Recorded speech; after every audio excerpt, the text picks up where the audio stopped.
Hola a todos y bienvenidos a un nuevo video. Hoy hablaremos acerca de neumonía nosocomial.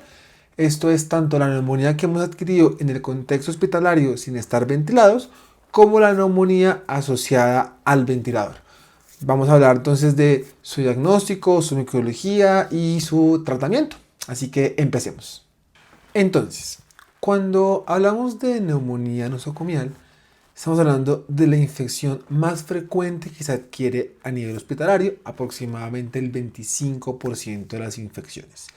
10% de pacientes con ventilación mecánica van a terminar desarrollando neumonía asociada al ventilador y esta condición tiene un impacto en mortalidad de aproximadamente un 20 al 50% cuando hablamos de la mortalidad por todas las causas. 50% de las neumonías que se adquieren en el contexto hospitalario se van a asociar con múltiples complicaciones como son falla respiratoria, derrame pleural, choque séptico, falla renal y empiema.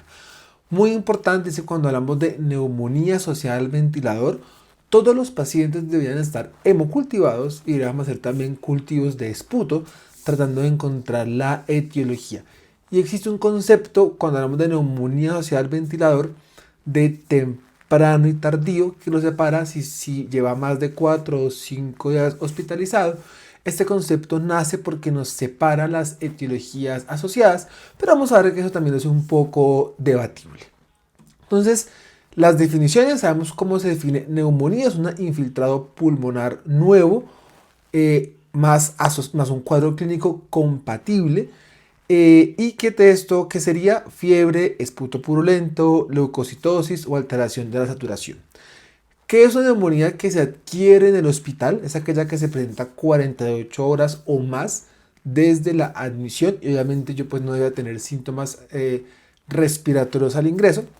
Tenemos la neumonía asociada al ventilador, que es la que se presenta por encima de 48 horas de la intubación orotraqueal y hay un concepto ahí como intermedio que se conoce como la traqueobronquitis asociada al ventilador y esto es fiebre sin otra causa que se asocia a un aumento en la producción del esputo, a un cultivo positivo sin evidenciar en la radiografía la consolidación. Y muy importante, ya no hablamos del término de neumonía asociada al cuidado de la salud. Es decir, neumonía nosocomial es todo ese espectro que se adquiere dentro del hospital y ahí tenemos el más importante que sería la neumonía adquirida asociada al ventilador o la traqueobronquitis asociada al ventilador. Hay unas definiciones establecidas por el CDC porque no es, digamos, tan sencillo decir que una neumonía se asoció al ventilador y se deben cumplir diferentes escenarios. Hay unas condiciones desde el punto de vista de alteración en parámetros del ventilador. Y esto nos plantea que el paciente tiene que tener una alteración de sus parámetros de estabilidad medidos por la FIO2 que está requiriendo o el PIB que está requiriendo y que eso se haya presentado en los siguientes 2 días. Esto debe ir combinado con factores clínicos como la presencia de fiebre, como la presencia de uso de nuevos antimicrobianos. Y yo me voy moviendo entre una condición asociada al ventilador, entre una infección que está relacionada a una complicación y todo esto que ven aquí son los criterios que yo debo cumplir para una neumonía adquirida al ventilador. Esto es desde un punto de vista operativo, pero digamos que en general las infecciones intrahospitalarias, las infecciones asociadas a la atención en salud requieren una vigilancia epidemiológica. Pues obviamente esto no es una cuestión que uno debe saberse de memoria, pero sí es importante saber que existe, porque a la hora que si yo tengo dudas o no de que esto lo etiqueto o no como una neumonía asociada al ventilador, pues me miro acá y empiezo a hacer como los diferentes checklists que miren que implica los cultivos, los criterios clínicos, más las alteraciones que se puedan ver presentes. Epidemiología, entonces las tasas varían según yo qué registro revise. Estados Unidos 1 a 2.5 casos por cada 1000 días de ventilador. Europa se sube a 18 casos por cada 1000 días de ventilador. El paciente con cáncer se sube a 25 casos por cada 1000 días de ventilador. La mortalidad que yo efectivamente puedo atribuir a la neumonía adquirida a la neumonía asociada al ventilador es aproximadamente del 13%. Esto definitivamente aumenta la estancia en UCI. Y acá tenemos un cambio en el panorama de las etiologías y cobran mucho más valor patógenos como son pseudomonas, como son los enterobacterales, como son Acinetobacter y como es estafilococo. Los hongos también van a ser tienen un rol relevante, pero recordando siempre que los hongos generalmente ya tienen colonizada la vía aérea y no todo aislamiento implica necesariamente infección, especialmente con cándida, y que yo también puedo en pacientes inmunosuprimidos especialmente encontrar reactivaciones de virus herpes, como herpes simple, como citomegalovirus. ¿Qué sabemos de Colombia, por ejemplo? Y eso es para mostrarles cómo esto se contrarresta cuando uno mira diferentes epidemiologías. La neumonía social del ventilador pues es una condición que más o menos aparece de 2.4, algo muy similar a lo que veíamos con Estados Unidos. ¿Qué factores de riesgo se asocian a neumonía nosocomial? Entonces, propios del paciente: EPOC, tabaquismo, diabetes, alcoholismo, enfermedad renal crónica, patologías del sistema nervioso central, esto porque favorece el riesgo de broncoaspiración y por ende la posibilidad pues de hacer neumonías, los estados comatosos, la malnutrición, la estancia prolongada y la hipotensión. Obviamente un inadecuado lavado de manos o un inadecuado cuidado de los diferentes dispositivos pues impacta negativamente o favorece la aparición de neumonías, y procedimientos respecto a la duración y el uso de antibióticos de forma prolongada e inapropiada. Básicamente esto es lo que ocurre, y esto es puntualmente respecto a neumonía asociada al ventilador. Hay una combinación entre factores del huésped, entre factores ambientales y dentro de la propia procedimiento e invasión, que va a favorecer por un lado la migración de diferentes microorganismos, que puede favorecer la aparición de inflamación y que esto nos puede llevar a la consiguiente desarrollo de la neumonía. La formación de los biofilm por parte de los patógenos, la imposibilidad, por ejemplo, del reflejo de la tos y la alteración de la respuesta inmunológica, un ambiente que se puede ver favorecido por comorbilidades como el tabaquismo, como la predisposición genética, como las enfermedades crónicas del pulmón, y pues todo esto es lo que nos desencadena en la neumonía. Este esquema nos muestra eso y nos muestra cómo podemos movernos entre esas diferentes definiciones. Entonces tengo una alteración por ejemplo, de la caja torácica, tengo un pobre cuidado de la vía oral, tengo una colonización de la orofaringe, tengo los estados de sedación y el delirio. Esto favorece que la acumulación de las secreciones mucoides, el daño epitelial, y eso se puede presentar tanto en el piso como en la unidad de cuidados intensivos. Cuando se me hace en el piso, pues esta es la neumonía nosocomial, la neumonía adquirida en el hospital, o en un paciente en cuidados intensivos que está ventilado, pues va a ser la neumonía asociada al ventilador, o también está la definición de neumonía en cuidado intensivo en paciente no ventilado. Esto igual ya no se tiene una alta tasa de complicaciones y pueden convertirse en pacientes intubados, separando que una cosa es una neumonía adquirida en el hospital que requiere ventilación mecánica y otra muy distinta va a ser la neumonía asociada al ventilador. Todas con importante mortalidad y pues con una alta tasa de complicaciones. Los gérmenes, acá vemos lo que les mencionaba al inicio. Eso es una tabla totalmente diferente si pusiéramos acá al lado las etiologías de neumonía adquirida en la comunidad, porque como su nombre lo dice, aquí prima la microbiología hospitalaria. ¿Y eso qué son? Enterobacterales, pseudomonas, acá toman un valor muy importante, Acinetobacter y los estafilococos. Obviamente, según la serie que yo revise, los porcentajes van a ser diferentes, y muy importante también es que la tasa de posibilidad de enfrentarme a gérmenes multidrogo resistentes pues también aumenta. Cuando uno mira estudios internacionales, es un estudio del 2025 de una cohorte bastante amplia de diferentes países, incluidos países latinoamericanos, nos definen las diferentes condiciones: neumonía adquirida asociada al ventilador, traqueobronquitis asociada al ventilador, neumonía adquirida en el hospital, neumonía adquirida en el hospital que requiere cuidado intensivo y la neumonía pues que requiere ventilación. Todas con una mortalidad bastante elevada. Miren que algunas pueden llegar a ser hasta casi el 30-40%. Cuando miramos cómo se comportan, son pacientes obviamente altamente enfermos, con escalas pronósticas inadecuadas, con un alto riesgo de complicaciones, que igual requieren estudios de forma muy importante. Esos pacientes sí o sí requieren hemocultivos y requieren cultivos de esputo. Cuando uno mira cómo se comporta la microbiología, es lo que estamos hablando, son los gérmenes que uno no está acostumbrado a ver, por decirlo así, reafirmando, y yo sé que suena un poco redundante, pero debemos saber que acá nos enfrentamos a enterobacteriales, gram negativos no fermentadores y especialmente estafilococos, y con la posibilidad pues de aparición de resistencias que no están libres de complicaciones, que podemos hacer lesión renal aguda, choque séptico, SRA, y que la mortalidad, como les mencionaba, puede llegar a ser tan alta como el 40%. Muy importante, y eso es una discusión grande. ¿Qué hace realmente que yo en un paciente que tiene neumonía nosocomial, ya sea adquirida en el hospital o esté en el contexto del ventilador, me haga a mí pensar en factores de resistencia? Entonces, estas son las publicaciones de las guías ITSA. Digamos que a la luz de las guías tendríamos tres. Tenemos la guía ITSA, que es del 2016, tenemos la guía europea, que es del 2017, y lo más reciente serán unas guías alemanas de este año.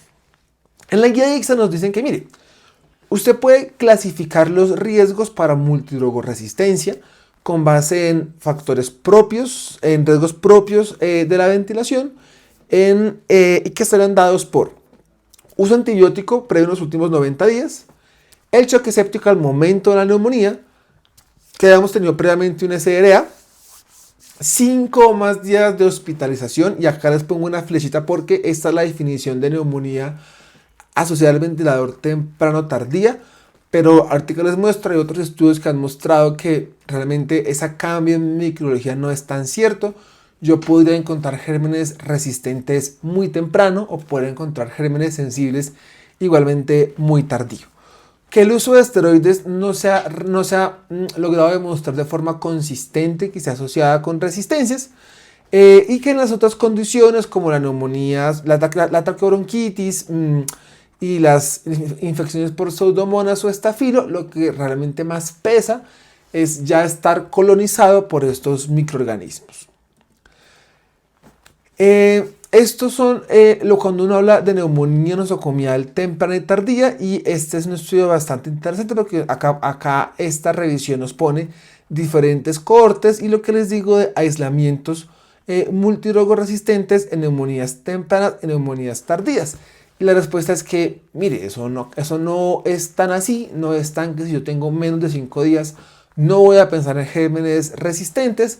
Realmente son factores de riesgo individuales y que probablemente el paciente prototipo para yo estar muy tranquilo en el riesgo de resistencia, y esto es porque esto me impacta a mí en cuál es el manejo antibiótico empírico, sea probablemente el que hace la neumonía nosocomial en el contexto de una lesión cerebral médica o traumática cuyo mecanismo más probable es la broncoaspiración. Y por ende los gérmenes probablemente son los del propio paciente, y ahí sí la probabilidad de resistencia nos baja considerablemente. Esta es la tabla de la guía alemana.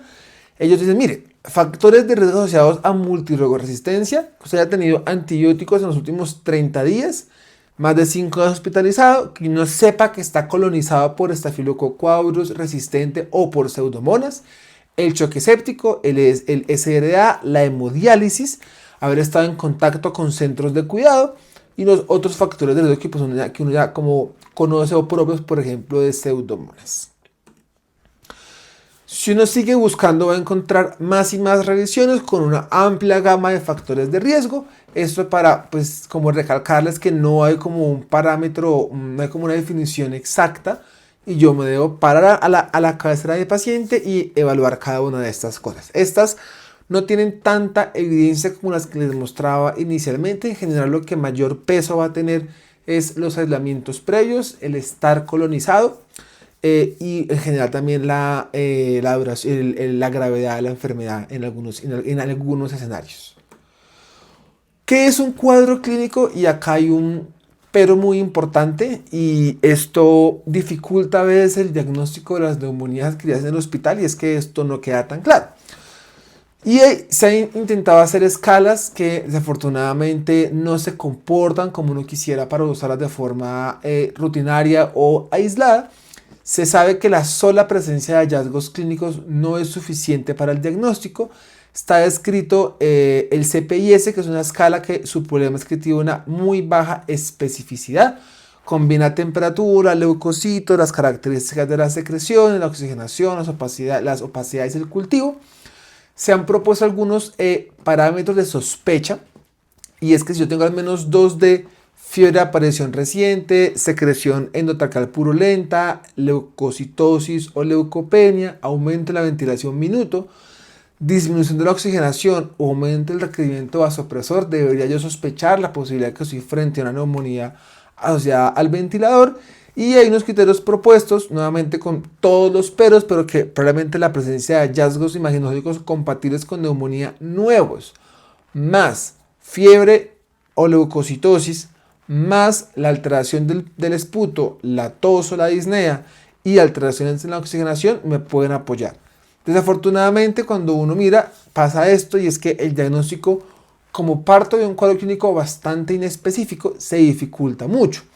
¿Por qué? Porque además el paciente prototipo en el que yo voy a estar sospechando que me estoy enfrentando a una neumonía nosocomial va a tener otras causas que también podrían estar explicando el porqué de la fiebre.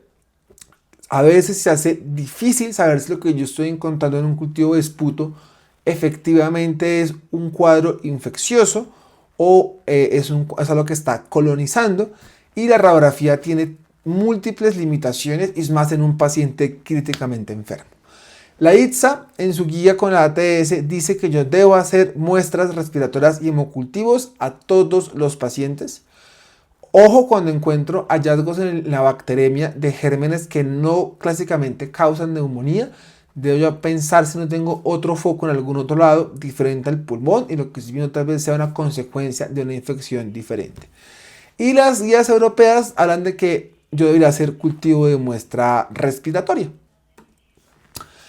Este era el score que les mencionaba previamente. El CPIS es un score que se ha intentado utilizar para diagnóstico de neumonía nosocomial. Desafortunadamente su rendimiento no termina siendo el mejor. Y la radiografía pues es muy compleja, porque no es sensible ni específica. Yo puedo tener una radiografía que aparentemente no me muestra alteraciones, y hago una tomografía y ¡pum! Ahí sí estaba todo el cuadro neumónico. Y a veces el paciente, por su ubicación, no va a tener la oportunidad de poder ser llevado rápidamente a una tomografía. Cuando uno mira las diferentes herramientas a la luz de las características operativas, es decir, sensibilidades, especificidades y LRs positivos y negativos, pues uno ve que básicamente todo tiene un comportamiento muy variable.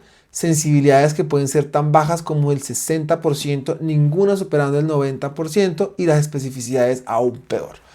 Esto para reforzar la dificultad que representa el diagnóstico de esta condición, y que básicamente es una suma de múltiples factores que deben partir siempre de mi sospecha clínica.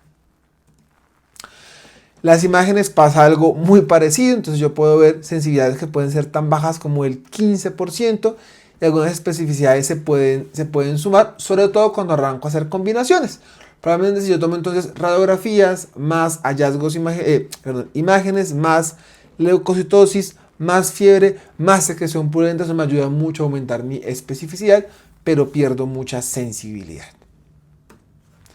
Entonces, cuando uno habla del diagnóstico, definitivamente prima el cuadro clínico, y también se intenta hablar de biomarcadores, como la PCR, como la procalcitonina, como el STREN1, el BALF, y tampoco se han logrado tener lo suficiente para que sean expuestos dentro de las guías.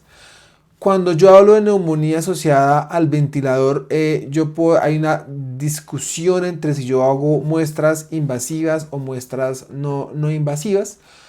En general, la neumonía asociada al ventilador, uno puede usar muestras no invasivas, siempre veo como esa discusión, pero cada vez se ha mostrado que tienen un comportamiento muy similar y no impactan en mortalidad si yo uso una muestra invasiva o no invasiva.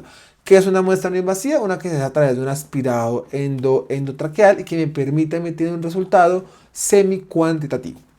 Muchas veces le preguntan a uno, ¿cambia el rango según yo cómo tomo la muestra? La respuesta es sí.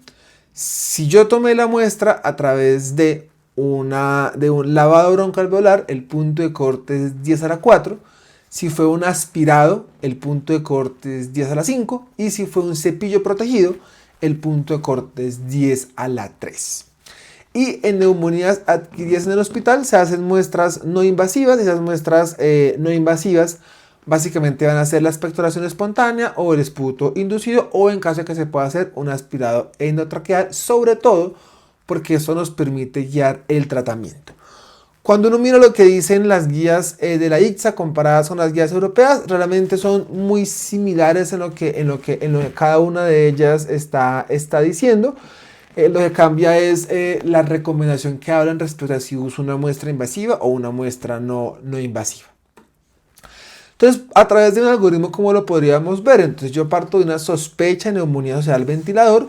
Yo evalúo si hago un aspirado endotraqueal o un lavado broncoalveolar, ya sabiendo que esto no me impacta en mortalidad, que me impacta a veces en duraciones de tiempo antibiótico, cada uno con pros y contras. El lavado alveolar tiene un contra de costo, de sensibilidad, de tolerancia, y pues que obviamente requiero un personal mucho más entrenado. Los pros de un aspirado endotraqueal están en que es mucho más barato, se tolera mucho más, se hace más fácil, pero pierde un poquito en especificidad y también se va a ver afectado por usos previos de manejo antibiótico. Obviamente, si tengo la sospecha, pues tendré que hacer un antibiótico, un manejo empírico, y el tiempo aquí de manejo son 7 días, con unos peros que veremos más adelante en quien yo no podría dar 7 días de tratamiento. Ventajas y desventajas, ya hemos hablado casi de la mayoría de pruebas. Entonces, en la cama del paciente es muy complejo porque es un cuadro bastante inespecífico. Es un paciente que pues va a estar entubado, así que probablemente el interrogatorio no me va a aportar mucha información. Tomografía como una muy buena imagen, problema de costos y de disponibilidad. Radiografía, problemas de especificidad. Ecografía es una herramienta que puede acá ser bastante útil, pero va de la mano de personal entrenado para que pueda funcionar de forma apropiada. Y pues ya charlamos un poquito de la parte de la microbiología. Yo debería moverme a través del tiempo y debería tener opciones que me pueden favorecer unas respuestas más rápidas. Las hay y sí, y acá tiene un valor muy importante los paneles moleculares. Recordemos que el proceso normal de tomar una muestra, cultivarla, que crezca, que se identifique, yo tengo un antiograma, puede tardar hasta 72 horas o a veces más. Pero, por ejemplo, en menos de una hora, con un resultado de una prueba molecular y con estudios de PCR múltiples, yo puedo tener manejos dirigidos y tratamientos pues definitivos con etiologías establecidas, sin recordando que eso no me reemplaza el cultivo, porque ese va a ser mi gol estándar, el patrón de resistencia igual me lo va a dar el antiograma. Pero desafortunadamente, cuando uno mira el impacto de las pruebas moleculares a la luz de los estudios clínicos, no han mostrado lograr tener un impacto en mortalidad. Es decir, sí es una herramienta bastante útil. Hacer un fill array de neumonía en un paciente pues críticamente enfermo me ayuda a identificar el germen, potencialmente me va a ayudar a tener un tratamiento antibiótico dirigido, pero la evidencia que tenemos desafortunadamente no respalda que esto me impacte en desenlaces como son la mortalidad. Ahora entonces vamos al manejo. Hemos visto que es una patología compleja, difícil de diagnosticar, pero pues igual debemos establecer un tratamiento. Hay un pero grande cuando yo tengo las traqueitis asociadas al ventilador, es decir, esa alteración del paciente con fiebre pero sin consolidación. Muchas guías sugieren no dar tratamiento, pero esto toca verlo con mucha calma a la luz del paciente, y obviamente hay también va a haber un grupo de pacientes que probablemente sí se beneficie del manejo antibiótico. Se recomienda tener un antiograma institucional, es decir, yo saber cuáles son mis poblaciones o mis frecuencias de resistencias, para yo ayudarme también en eso, apoyar mis manejos empíricos. Manejos, ya dijimos, basados en factores de riesgo. Si yo sé que está el estafilococo o sé que fui colonizado, probablemente voy a requerir dentro de ese manejo vancomicina y linezolid. Y con los factores de Pseudomonas hay toda una discusión muy amplia entre si se requiere o no manejo dual. Duración 7 días, pero tengan en su mente que hay un pero, que ya ahorita se los contaré, y es que pues realmente no todos se les puede dar 7 días de manejo. Entonces vamos a ver, esta es la tabla que nos propone la ICSA. Ellos nos separan en 3 grupos. Usted, mire, usted puede tener Usted puede escoger esquemas basados en cubrimiento de gram positivos con actividad contra MRSA, y eso hágalo si usted tiene factores de riesgo. Si su prevalencia está por encima del 20% o si usted no la conoce, ¿no es cierto? En ese caso, pues sí o sí debería hacerlo. ¿Y con qué es? Pues vancomicina, o pues si probablemente el paciente está en lesión renal aguda, pues nos podríamos decantar por linezolid. A eso nos debemos agregarle un segundo medicamento, que es un medicamento que tenga actividad contra pseudomonas. Ese medicamento puede ser piptazo, o puede ser cefepime, o pueden ser también carrapenémicos. Y finalmente usted debe evaluar si usted va a dar un cubrimiento dual, es decir, no solamente un antibiótico, sino que le va a agregar un segundo medicamento. Y eso la guía dice, debería pensarlo cuando su prevalencia de resistencia está por encima del 10% o cuando no la conoce. Si ellos hablan de manejos duales o hasta triples, esto tiene que ser un poco debatido. Aún la evidencia no es lo suficientemente consistente para saber si yo debería, de verdad los pacientes se benefician de manejos duales con pseudomonas. Lo que sí o sí es que ese germen debe quedar cubierto, piptazo va, o cefepime, o meropenem, según lo que yo esté considerando, y yo obviamente sopeso la necesidad o no de estar cubriendo un MRSA. Acá vemos entonces pacientes, estos son neumonías no asociadas al ventilador. En las neumonías no asociadas al ventilador, la que cambiaría será que yo no agrego, la EXA, lo que les digo, me habla de manejos duales para pseudomonas, acá me dice no, y es la misma reflexión. Yo, si no tengo riesgo para MRSA, sí o sí curo pseudomonas. Si tengo riesgo para MRSA, le agrego un medicamento con este cubrimiento. Y si mi tasa de resistencia es muy alta, el paciente está muy crítico, pues yo podría pensar la posibilidad de darle un cubrimiento dual a las pseudomonas. Entonces hay posibilidad de usar espectro estrecho, y esto es algo con lo que se meten, por ejemplo, las guías europeas y un poco también las guías alemanas, y venimos entonces a lo que les mencionaba de esos neumonías tempranas y tardías. Y es que si yo puedo estar tranquilo y asumo que mi paciente, las etiologías causantes son de una resistencia baja, pues yo podría tal vez omitir ese cubrimiento de pseudomonas y usar ertapenem, usar ceftriaxona o usar una quinona en monoterapia. Realmente ese paciente es un paciente muy bien seleccionado, que realmente no es algo que uno haga de rutina, y yo creo que ese no es el mensaje que nos debe quedar en este tema, que tal vez lo hay, sí, que de pronto ese paciente que estábamos hablando de trauma corencefálico, de broncoaspiración, pero en general, y ese sí es el mensaje que nos debe quedar, es que el manejo de las neumonías nosocomiales asociadas con el ventilador, pues requieren cubrimiento de pseudomonas. Digamos que lo que sí es cambiante es poner o no un cubrimiento para MRSA. Pacientes con choque definitivamente requieren cubrimiento de pseudomonas, y pues la duración lo mismo, 7 días. Si ustedes ven esta gráfica, ellos dicen eso. Si el paciente es de bajo riesgo, usted puede intentar hacer un manejo estrecho. Si no, pues usted debe dar el manejo contra pseudomonas. Ellos hablan de manejo dual en choque séptico, sin choque monoterapia, y con factores de riesgo el manejo para el estafilococo resistente a la meticilina.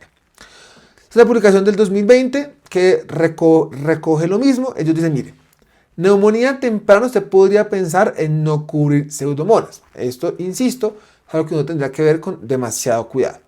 Las neumonías tardías o con factores de riesgo, pues usted manejo dual de pseudomonas, nuevamente lo mismo. Aquí lo van a encontrar ustedes en los diferentes artículos de revisión y guías.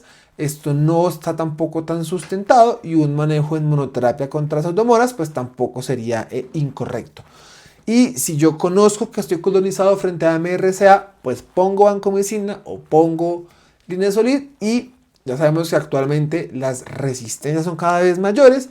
Y si yo sé que estoy colonizado por gérmenes con una presencia de inclusive resistencia a carrapenémicos, pues ya entran medicamentos como el ceftazidime y Bactal. Yo puedo usar estrategias tratando de saber si el manejo contra el estafilococo aureus sobra. La respuesta es sí.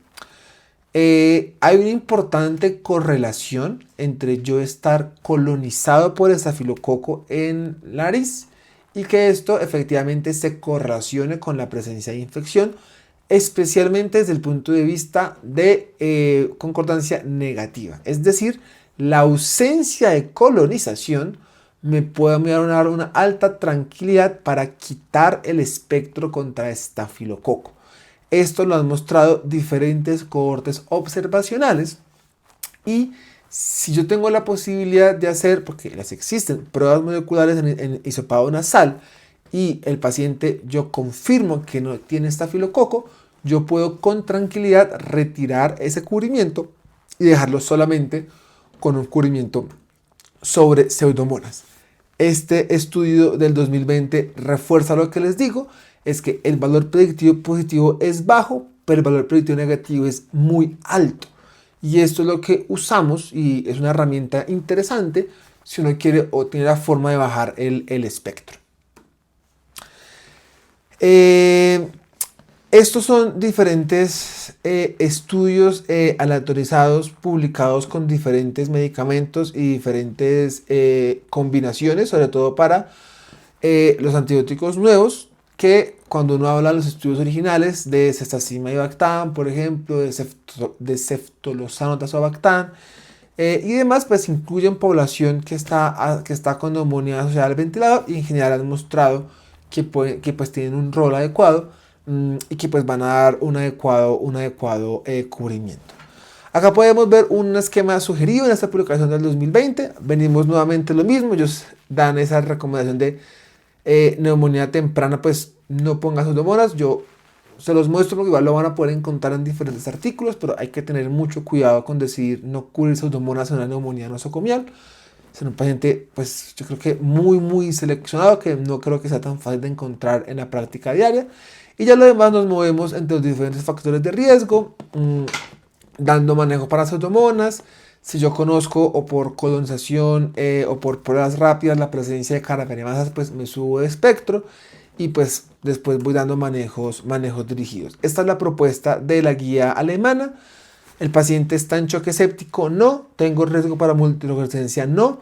Monoterapia, e incluso acá se mete nuevamente lo mismo con la ausencia del cubrimiento de pseudomonas.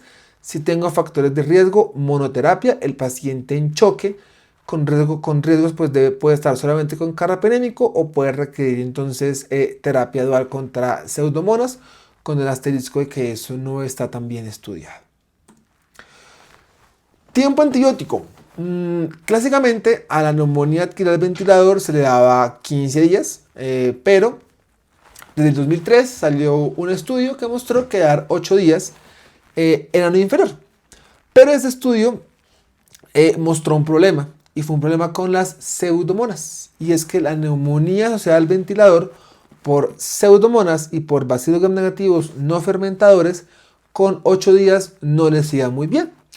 Y esto ha hecho que se hayan otros estudios. Entonces ese es un estudio publicado en 2022, es un estudio clínico multicéntrico aleatorizado que quiso evaluar si los esquemas cortos de 8 días en pseudomonas eran no inferiores a 15 días y con un enlace compuesto de mortalidad y recurrencia, y desafortunadamente no alcanza el margen de no inferioridad.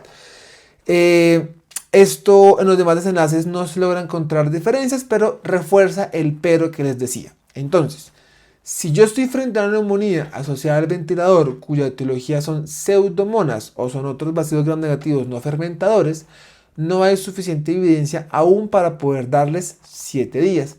Y probablemente esas neumonías van a requerir 14.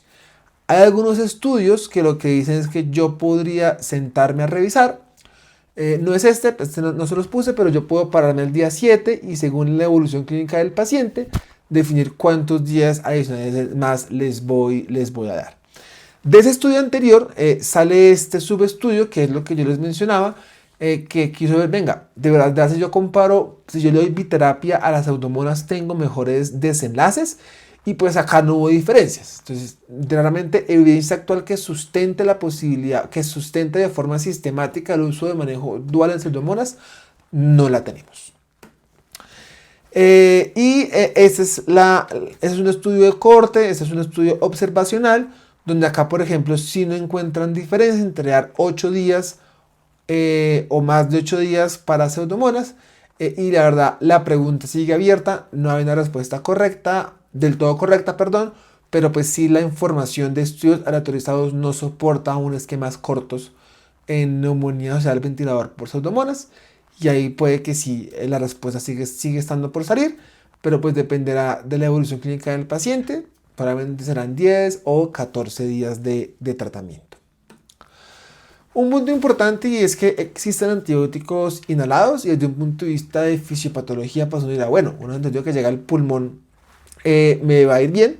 La evidencia acá pasa lo mismo, realmente eso se ve sobre todo para gérmenes multidrogos resistentes, se ve en contexto de combinaciones con aminoglucósidos o con polimixinas. Esto busca lograr mix mucho más elevadas que las que uno logra cuando da manejo endovenoso, pero realmente las guías y los artículos de posición de las diferentes sociedades nos los recomiendan, y esto en gran parte es por la poca tolerancia.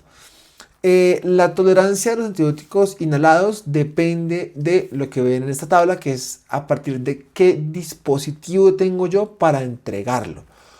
La mayoría de dispositivos, los que están más disponibles, entregan partículas muy grandes y eso hace que la tolerancia sea malísima, el paciente no se lo aguanta. Y los que mejor entregan el antibiótico son dispositivos muy costosos que no están ampliamente distribuidos.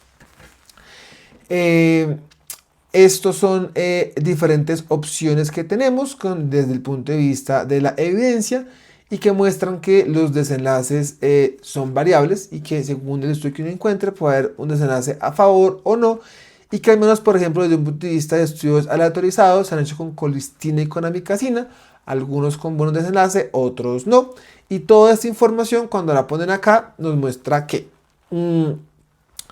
respuesta clínica favorable con amikacina, con colistina no logra la significancia estadística. Impacto en mortalidad no lo logra ninguno de los dos. En mortalidad por Pseudomonas tampoco lo logra ninguno de los dos. Y si el broncoespasmo se convierte en un evento adverso muy relevante, muy frecuente y que limita el uso de estos. ¿Qué encontramos en guías alemanas, por ejemplo, diferente a lo que hemos mencionado de las otras guías? Ellos no recomiendan aún de forma sistemática el uso de las pruebas moleculares, por lo que les mencionaba, el impacto de mortalidad aún no ha logrado ser demostrado. Le dicen a uno que las muestras, que ya sabemos que el usar muestras por fibroncoscopia no son superiores a las obtenidas a través de aspirados traqueales, que ellos tampoco pueden hacer una recomendación de que usemos de rutina las terapias antibióticas duales, y que en la mayoría de los casos pueden ser 7 a 8 días, con el pero que les mencioné de Pseudomonas, y que eso los deberíamos básicamente individualizar. Y hay diferentes estrategias que uno puede hacer de prevención de la neumonía, de la neumonía nosocomial, especialmente la neumonía del ventilador. Las que están mejor identificadas son la técnica de intubación, buscar reducir al máximo la sedación, las estrategias de cuidado, la cabeza levantada, el tipo de nutrición y pues estar muy atento a las posibles malfunciones de los dispositivos. Otras que están generalmente recomendadas, pero que no son muy claras, está la clorexidina oral, los probióticos, el tipo de tubo que usamos, la frecuencia de monitorización, algunas camas específicas, las nutriciones tempranas y cosas que no están, por ejemplo, recomendadas, los sistemas de succión cerrados. Esto es más para mostrarles que, aunque eso generalmente no se da cuenta, hay estrategias que se usan potencialmente para disminuir o mitigar este riesgo. Y esto es lo que tenía para contarles. Espero les haya gustado. No olviden darle like, comentar y compartirlo. Y los espero en mi Instagram, InfectoQM, donde hablamos de medicina interna e infectología. Chao.